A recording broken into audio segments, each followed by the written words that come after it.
எல்லோருக்கும் வணக்கம். இன்னைக்கு இந்த பதிவில் நம்ம பார்க்க போகிற செய்தி என்னன்னு பார்த்தீங்கன்னா, ரொம்பவே எல்லாருக்கும் பயனுள்ள ஒரு செய்தி. நிறைய பேர் கேட்டுக்கிட்டு இருக்கீங்க, எங்களுக்கு கண்ணு சரியாக தெரிய மாட்டேங்குது அப்படின்னு. அதற்கெல்லாம் காரணம் நமக்கே தெரியும். உடல் ஆரோக்கியத்திற்கு ஏற்ப நம்ம உணவுகளை சாப்பிட்றதில்ல, துரித உணவுகளை, அதாவது ஃபாஸ்ட் ஃபுட் நிறைய சாப்பிட்டுக்கிட்டு இருக்கோம். நம்ம உடம்புக்கு தேவையான சத்தான பொருள்களை சாப்பிட்றதில்ல. அந்த காலத்தில் வீட்டில் பெரியவங்க இருப்பாங்க, கீரை தினமுமே சாப்பிடு, ஒவ்வொரு வகையான கீரை சாப்பிடணும், கண்ணுக்கு பொன்னாங்கண்ணி கீரை நல்லது, கேரட் நல்லது அப்படின்னு சொல்லி கொடுப்பாங்க. இந்த முருங்கைக்கீரை எல்லாம் பொரியல் செஞ்சு கொடுப்பாங்க, துவட்டி கொடுப்பாங்க. இதெல்லாம் இருக்குது. ஆனால் இந்த காலகட்டத்தில் பார்த்திங்கன்னா அதெல்லாம் இல்லாமல் போயிடுச்சு. நம்ம அம்மா அப்பா ரெண்டு பேருமே வேலைக்கு போகிறதுனால அம்மா ஏன்னா ஒரு விதி இருக்குது, அப்பா சமைக்கக்கூடாது, அம்மா மட்டும்தான் சமைக்கணும்னு. அதனால் அம்மா சமைச்சிட்டு தானும் ஆஃபீஸ்க்கு கிளம்புற காரணத்தினால அவங்க உடம்பையும் கவனிச்சுக்கிறது இல்லை, பிள்ளைங்க உடம்பையும் கவனிக்கிறதுக்கு நேரம் கிடையாது. சரி, அப்படியே நேரம் இருந்தாலும் இல்லைன்னாலும் நாங்கள் கண் பார்வைக்கு எது நல்லதோ அது சாப்பிட்ற தயாராக இருக்கும். அது என்னன்றது சரியாக தெரிஞ்சால் நல்லாயிருக்கும் அப்படின்ற மாதிரி நினச்சிக்கிட்டு இருக்கீங்க. ஒரு விஷயத்த சொல்லிடுறேங்க. இப்போல்லாம் பார்த்தீங்கன்னா நம்ம செல்ஃபோன்லேயே எல்லாரும் விளையாடுறோம். குழந்தைங்களா இருந்தாங்கன்னா செல்ஃபோனில் விளையாடிக்கிட்டே இருக்காங்க. சரி, நமக்கு தொந்தரவு கொடுக்காம விளையாடிக்கிட்டே இருக்கேன்னு சொல்லிட்டு நம்ம விட்டுடுறோம், அவங்க போக்குக்கே விட்டுக்கிட்டு இருக்கோம். அதனால் பார்த்தீங்கன்னா ஒரு நிலை குத்தின பார்வை. இப்போ நம்மளும் என்ன பண்ணுறோம், பெரியவங்களும் என்ன பண்ணுறோம்னா ஃபேஸ்புக்கில், வாட்ஸ்அப்பில், அந்த செல்ஃபோன்லேயே இருக்கும். அது பார்த்திங்கன்னா அந்த கண்களுக்கெல்லாம் எக்ஸசைஸ் கொடுத்துட்ருக்கிற மாதிரி வேலைகள் பல செஞ்சுக்கிட்டு இருந்தோம். அதனால் அந்த கண்களுக்கு எந்த பாதிப்பும் விரைவில் ஏற்படல, அதாவது சின்ன வயசுலேயே வரலை. ஆனால் இப்போல்லாம் பார்த்திங்கன்னா ரொம்ப யங்ஸ்டர்ஸ், ரொம்ப குட்டி குழந்தைங்க, அதாவது கொஞ்சம் ஒரு 3 வயசு ஆனாலே கண்ணாடியெல்லாம் மாட்டிக்கிறாங்க. அதெல்லாம் காரணம் அந்த தாய் அந்த குழந்தை வயிற்றில் இருக்கும்போது நல்ல சத்தான ஆகாரம் சாப்பிடாதது ஒன்று. இன்னொன்று பார்த்திங்கன்னா உங்களுக்கு சத்தான ஆகாரங்கள் பிள்ளைக்கும் கொடுக்க முடியல, நம்மளும் சாப்பிட முடியல. அது இன்னொன்று பார்த்திங்கன்னா தெரியாமல் அப்படியே விட்டுடுறோம். கண்ணை நல்லா தெரியறதுக்கான காய்கறிகளை வச்சுட்டு ஒரு ஜூஸ் செஞ்சு காமிக்கிறவங்களுக்கு, அது சூப்பாக கூட நீங்கள் சொல்லிக்கலாம், இல்லை ஜூஸாக கூட சொல்லிக்கலாம். அதையும் தாண்டி இந்த ஃபிசிக்கலுக்கு நம்ம கொஞ்சம் முக்கியத்துவம் கொடுக்கணுங்க. திரும்ப திரும்ப நான் சொல்கிறேன், நம்ம உடல் ஆரோக்கியமாக இருக்கணும்னா இந்த கண்களுக்கும் எக்ஸசைஸ் கொடுக்கணும். இந்த கண்ணெல்லாம் பார்த்தீங்கன்னா இப்படி போயிட்டு இப்படி வர்றது, இப்படி போயிட்டு இப்படி வர்றது, இது ஒரு 10 முறை செய்யுங்க. அப்புறம் இப்படி கிராஸில் இப்படி போயிட்டு இப்படி வர்றது, இப்படி போயிட்டு இப்படி வர்றது, அது ஒரு 10 முறை. அப்புறம் நம்ம கண்ணை இப்படி ஃபுல்லாக ரொட்டேட் பண்ணுறது, அது ஒரு 10 முறை.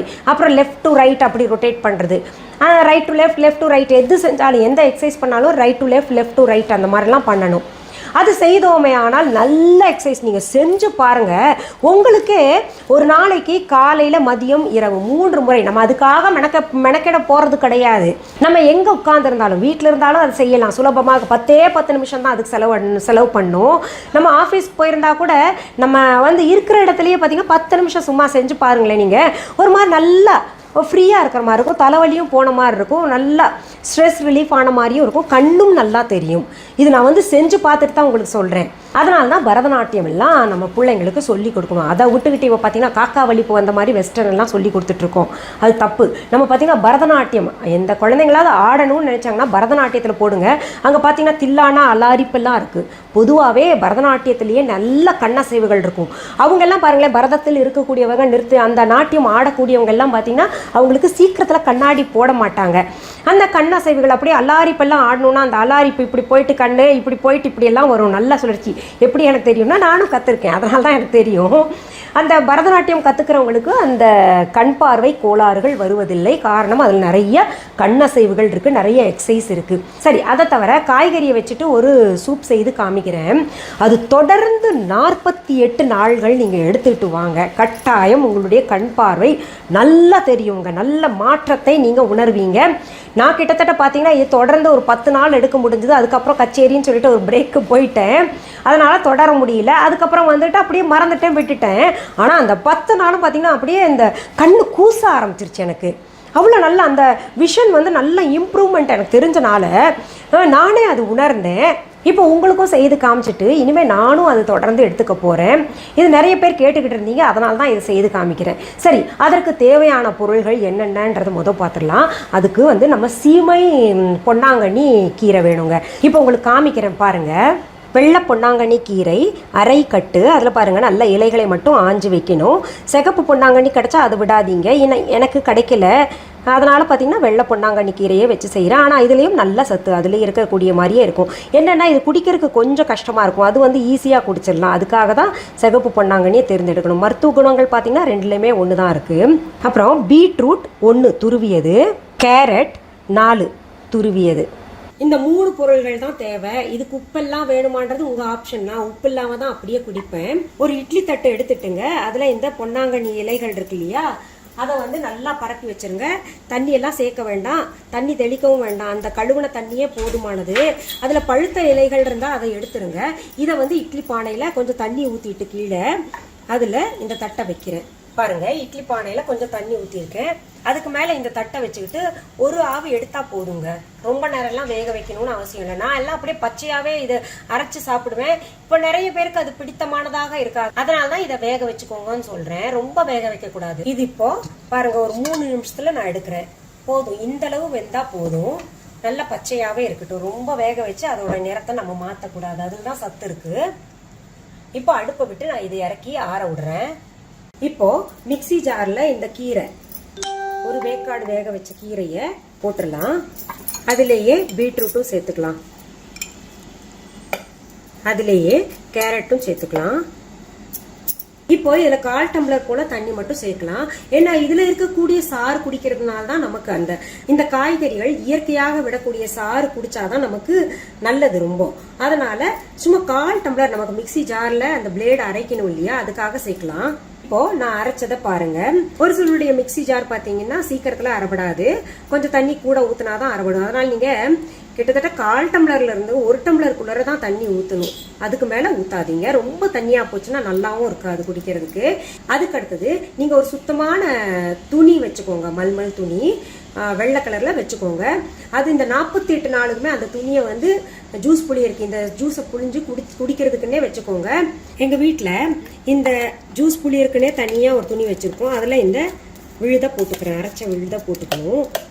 இந்த விழுது இவ்வளோ தூக்கி ஏரியருக்கு எங்களுக்கு மனசு வரலையே, என்ன பண்ணலாம் அப்படின்னு கேட்டிங்கன்னா, இதை சின்னதாக ஒரு புலாவு மாதிரி கூட செஞ்சு சாப்பிட்டுக்கலாம். அப்படி இல்லைன்னா சப்பாத்தி மாவு பிசைஞ்சிங்கன்னு வைங்களேன், இந்த சக்கையை புளிஞ்சு எடுத்த சக்கையை அதில் போட்டு பிசைஞ்சிட்டு அதை நம்ம சாப்பிட்லாம். வீண் பண்ண வேண்டாம் நீங்கள், ஏன்னா 48 நாள் சாப்பிட போகிறோம்ல நம்ம. பாருங்க, இப்போ வடிகட்டி இந்த டம்ளரில் ஊற்றி வச்சிருக்கேன். பார்க்கவே ரொம்ப அழகாக இருக்கு, நிறம் நல்ல செவசவன்னு இருக்குல்ல பீட்ரூட் சேர்த்தனால. இப்படி குடிக்கிறதுனால நமக்கு நிறைய நன்மைகள் ஏற்படுது. ரத்த குறைபாடு உடம்புல இருந்துச்சுன்னா அது சரியாகும். அப்புறம் கண்ணு நல்லா தெரியும். மொத்தத்தில் உடல் ஆரோக்கியத்திற்கே ரொம்ப ரொம்ப நல்லதுங்க. இதில் உப்பு சேர்க்கணும்னு நினைக்கிறவங்க சேர்த்துக்கோங்க. உப்பு மிளகு தூள் சேர்த்து குடிக்கிறதுல தப்பு கிடையாது. நான் இப்படியே குடிப்பேன், அதனால தான் உங்களுக்கு இப்படி செய்து காமிச்சேன். இதை பார்க்குற ஒரு சிலர் நினைக்கலாம் இதை எப்படி குடிக்கிறது அப்படின்னு. அது எப்படி குடிக்கிறதுன்னு நான் இப்போ குடிச்சு காமிக்கிறேன் பாருங்க.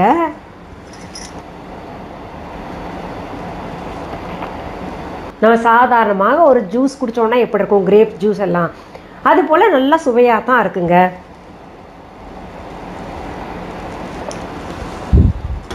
ரொம்ப நல்லா இருக்கும், நீங்கள் குடிச்சு பாருங்கள். அதாவது இந்த கீரையெல்லாம் போட்டு இப்படி ஒரு ஜூஸ் செஞ்சுருக்கோன்ற ஒரு உணர்வே இருக்காது. சரி, இதை விட்டால் எங்களுக்கு வேறு ஏதாவது வகையில் குடிக்கலாமா, ஆப்ஷன் இருக்கா அப்படின்னு கேட்டிங்கன்னா, இதெல்லாம் இந்த காய்கறிகள் எல்லாம் நல்லா வேக போட்டு குக்கரில் போட்டு கொஞ்சம் தண்ணி ஊற்றி வேக விட்டுருங்க. அதில் வேணும்னா ஒரு தக்காளி போட்டுக்கலாம். நல்லா வெந்த பின்னாடி நல்லா கடைஞ்சிக்கோங்க. கடைஞ்சிக்கிட்டு இது போல் வடிகட்டிட்டு குடிங்க. ஆனால் அதை காட்டிலும் எப்படி குடிச்சிங்கன்னா சீக்கிரத்தில் எஃபெக்ட் கிடைக்குங்க. அதனால தான் சொன்னேன், தொடர்ந்து 48 நாள்கள் காலையில் வெறும் வயிற்றில் இது குடிச்சிக்கிட்டு வாங்க. இந்த ஜூஸில் மீதம் இருக்குது அப்படின்னா நீங்கள் வச்சுட்டு பிறகு கூட குடிக்கலாம். ஒரு முறை குடிக்கும்போது நல்ல டம்ளர் நினச்சி குடிங்க. குறைஞ்சது ஒரு 200 ml குடிங்க. அது குடித்தாதான் நமக்கு பார்த்திங்கன்னா உடம்புல எல்லாம் போய்கிட்டு நல்ல ஒரு புத்துணர்ச்சி கிடைக்கும். கண்களுக்கெல்லாம் அந்த நரம்பு வீக்காக இருந்ததுன்னா சீக்கிரத்தில் சரியாகும். இதை தவிர்த்து நான் உங்களுக்கு திரிஃப்லா பவுடர்லாம் சொல்லியிருக்கேன். குழந்தைங்களுக்கெல்லாம் இரவே திரிஃப்லா பவுடர் கொடுத்துட்டு வாங்க, கண்ணுக்கு ரொம்ப ரொம்ப நல்லது. காலையில் அவங்க ரொம்ப புத்துணர்வாக ஃபீல் பண்ணுவாங்க. சரி, இன்னைக்கு இந்த பதிவில் ரொம்ப நாளாக இந்த விஷன் இம்ப்ரூவ்மெண்ட்டுக்கு என்ன பண்ணணும் அப்படின்னு கேட்டுக்கிட்டு இருந்தீங்க. அதாவது நான் சொல்லணும்னு நினைப்பேன், வேறு ஏதாவது செய்தி வந்துடும், அப்புறம் மறந்துடுவேன். நீங்கள் நினைவுபடுத்திக்கிட்டே இருந்தாங்க, ஒரு சப்ஸ்கிரைபர்னால் நினைவுபடுத்திக்கிட்டே இருந்தாங்க.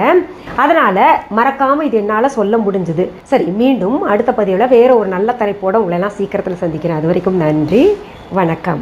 அன்பான வாடிக்கையாளர்களே, உங்கள் விஹா ஸ்டோரில் பூஜை பொருட்கள், சிலைகள், ராசிக்கற்கள், வாஸ்து பொருட்கள், விதைகள், பாரம்பரிய அரிசி வகைகள், சிறுதானியங்கள், ஆர்கானிக் பொருட்கள், மூலிகை எண்ணெய், மளிகை பொருட்கள், மரச்செக்கு எண்ணெய், மரப்பொருட்கள், வெள்ளி ஆபரணங்கள், கிஃப்ட் ஆர்டிகல்ஸ், காட்டன் மற்றும் பட்டு புடவைகள், காட்டன் சுடிதார்கள், பட்டு பாவாடை, குழந்தைகளுக்கான விளையாட்டு பொருட்கள், ஹை குவாலிட்டி இமிடேஷன் நகைகள், வீட்டு உபயோக பொருட்கள், ஜூட் பேக்ஸ், ஹேண்ட்மேட் சோப்ஸ், அழகு சாதன பொருட்கள், சிறுதானிய பிஸ்கெட்டுகள், ஹோம் அப்ளையன்சஸ், இன்னும் பற்பல பொருட்கள் விற்பனைக்குள்ளது. விஹா ப்ராடக்ட்களை நீங்கள் வாங்க விரும்பினால் அது எங்களுடைய viha.online வெப்சைட் மற்றும் சென்னை ராஜா அண்ணாமலைபுரத்தில் உள்ள எங்கள் விஹா ஸ்டோரில் மட்டுமே கிடைக்கும் என்பதை தெரிவித்துக் கொள்கிறோம். வேறு எந்த ஆன்லைன் வெப்சைட்களிலும் விஹா ப்ராடக்ட்கள் விற்பனைக்கு கிடையாது என்பதை நீங்கள் கவனத்தில் கொள்ள வேண்டும். எங்கள் விஹா ஸ்டோரின் விலாசத்தை கண்டறிய கூகுள் மேப்ஸில் விஹா ஸ்டோர் என்று டைப் செய்தால் வழியை கண்டறியலாம். www.viha.online வெப்சைட்டிலும் விஹா ஸ்டோரின் அட்ரஸ் உள்ளது.